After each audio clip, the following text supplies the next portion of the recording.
Hello and welcome to Working Scientist, a Nature Careers podcast. I'm Julie Gould.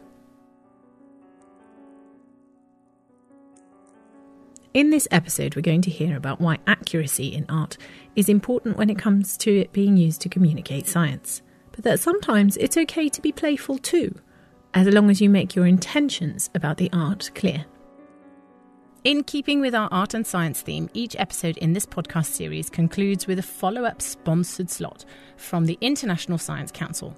The ISC's Centre for Science Futures is exploring the creative process and societal impact of science fiction by talking to some of the genre's leading authors.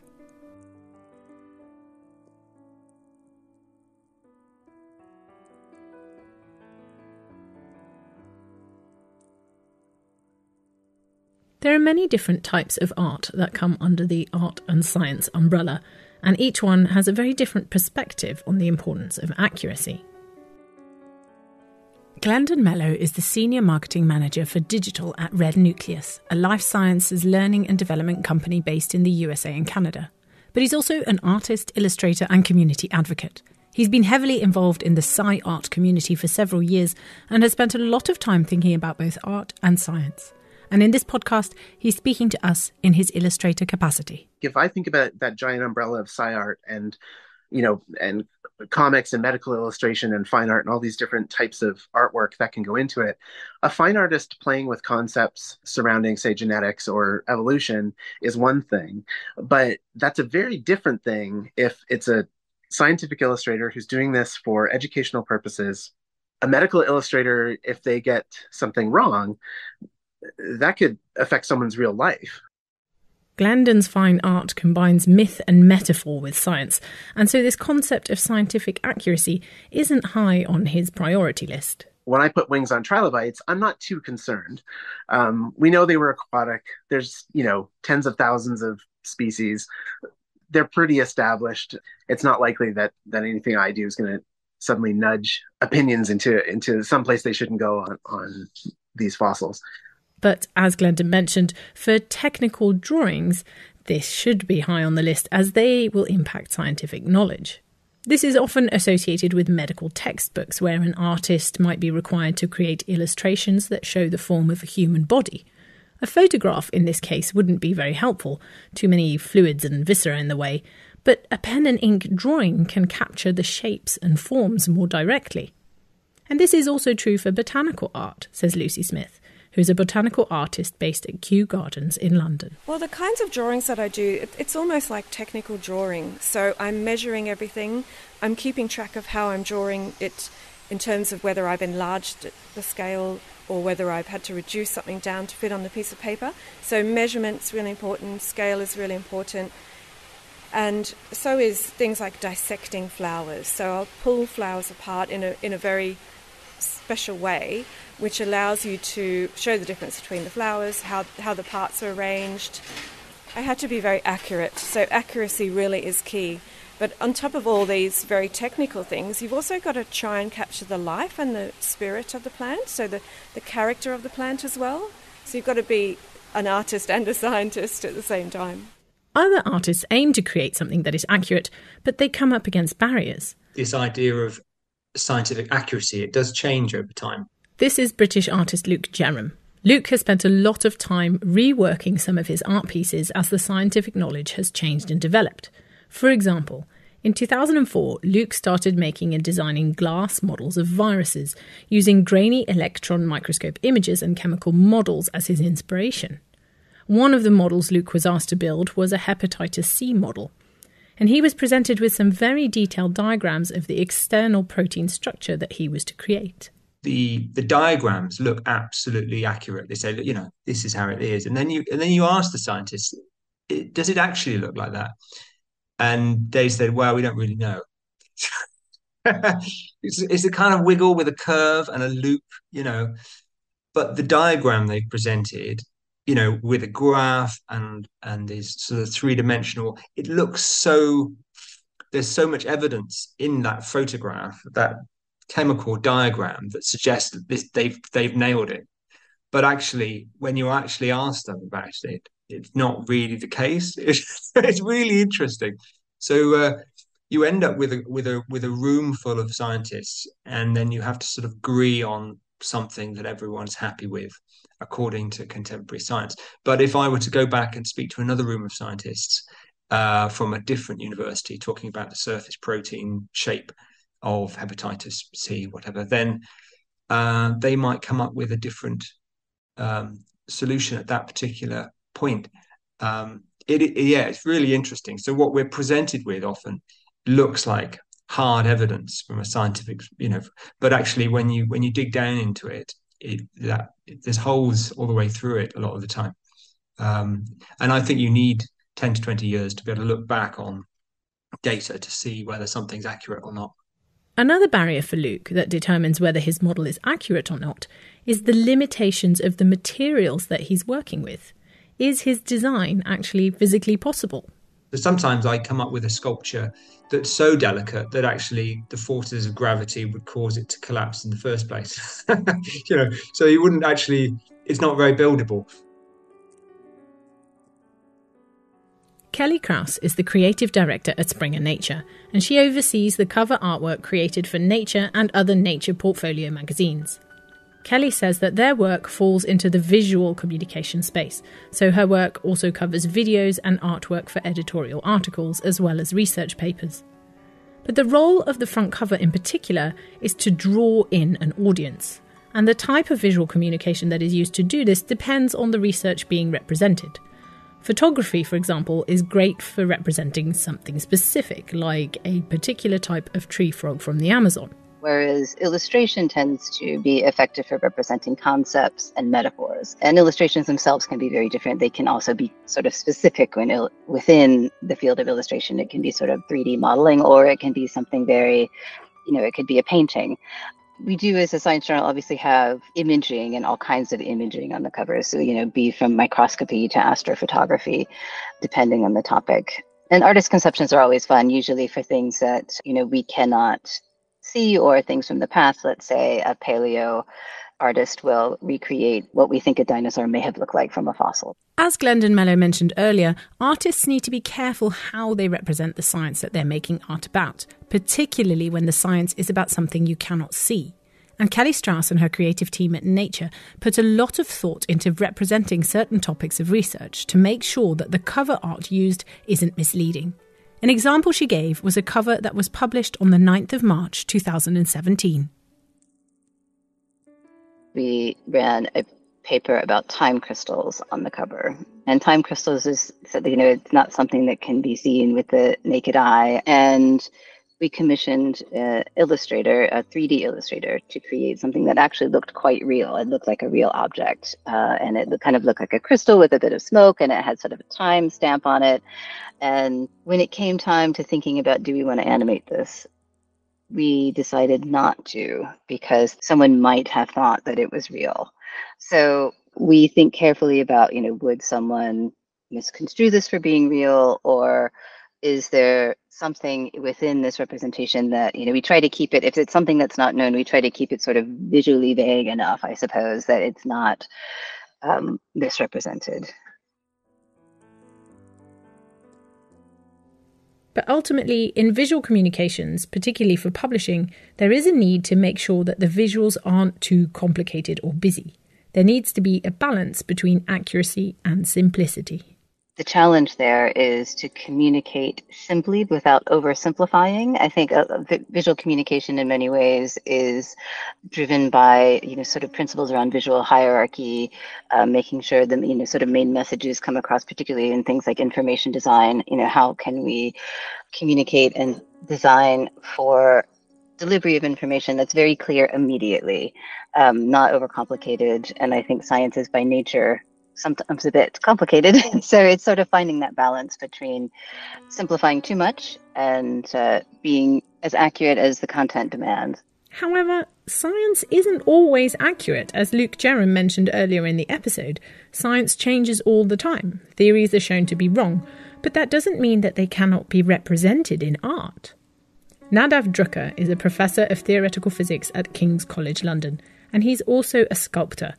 He uses his art to represent his scientific thinking and process, as well as the results. As an artist, you're supposed to represent something in yourself, something dear to you, something close to your heart. And the topics that I research are very dear to me, and I cannot communicate them to people who are not experts like me. And instead, I find a way to realize them in clay as a pot or a sculpture. The shape is somehow inspired by the research. His research is also based on topics that are difficult to represent in an accurate, visual and realistic way. String theory lives in 10 dimensions. Sometimes these mathematical objects are 10-dimensional, then that is very hard to realize them in clay. But sometimes a part of this 10-dimensional space is 2-dimensional. It can be a torus, and I do have pieces that look like tori. And sometimes it can be a sphere. And these two shapes are particularly easy because they have rotational symmetry, so I can make them on the wheel. If they are more complicated shapes, I can try to make them in a different ceramic process. But not all my research is geometrical, and if I research another topic, I find a way to realize it in clay. There could be an idea in my research that has some meaning that can be translated to a sculpture. There can be a graph in my paper that would represent a shape. In one case, even, there were particular figures in my calculation that looked like very similar to traditional forms of decorations of traditional Native American pottery. And then I decided to follow this by taking a shape that is a traditional Native American pot and use that as the shape. So it's a bit more remote. That shape was not in my research, but this is how I got to it. So I somehow find a shape that to me would represent my research and then go on and decorate it. These decorations can sometimes be graphs, formulas, writings, but also equations that Nadav is working on. They can be explicit calculations that I'm doing as part of my research. They can be draft calculations. There can even be mistakes in them if they are not the final form of the calculation. So if I make a piece while doing research, we'll just transcribe what I'm thinking of now, which may end up correct or may end up having to be revised. But then I finish the piece and I fire it, and this is left as a testament of my thinking during this scientific process, now burnt and frozen in this clay piece.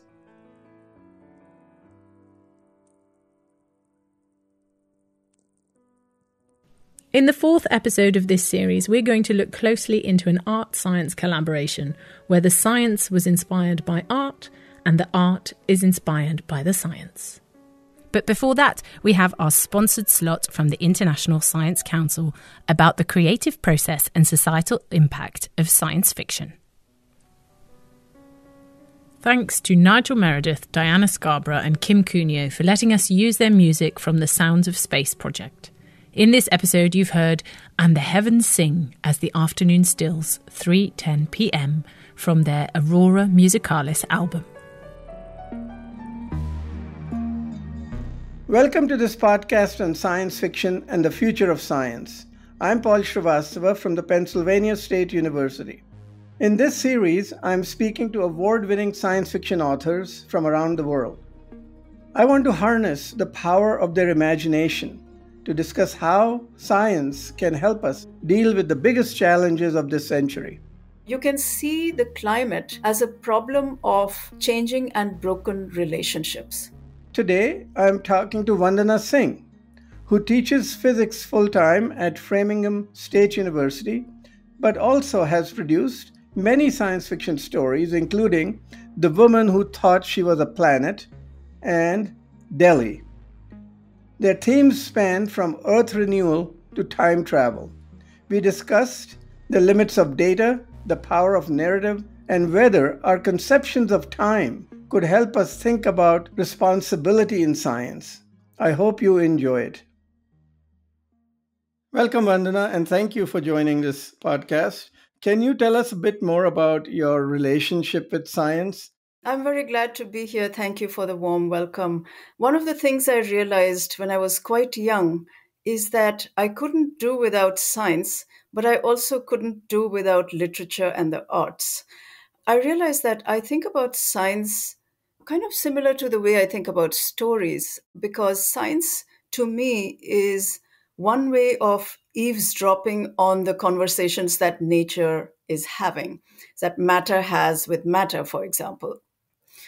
And so the storyteller part of me is a way of conversing with Mother Nature too, because in the imaginative realm of speculative fiction, you can push back a little bit and say, well, Mother Nature, what if it wasn't this way? So tell us a little bit more about how in your own work you depict scientific endeavors or science systems broadly.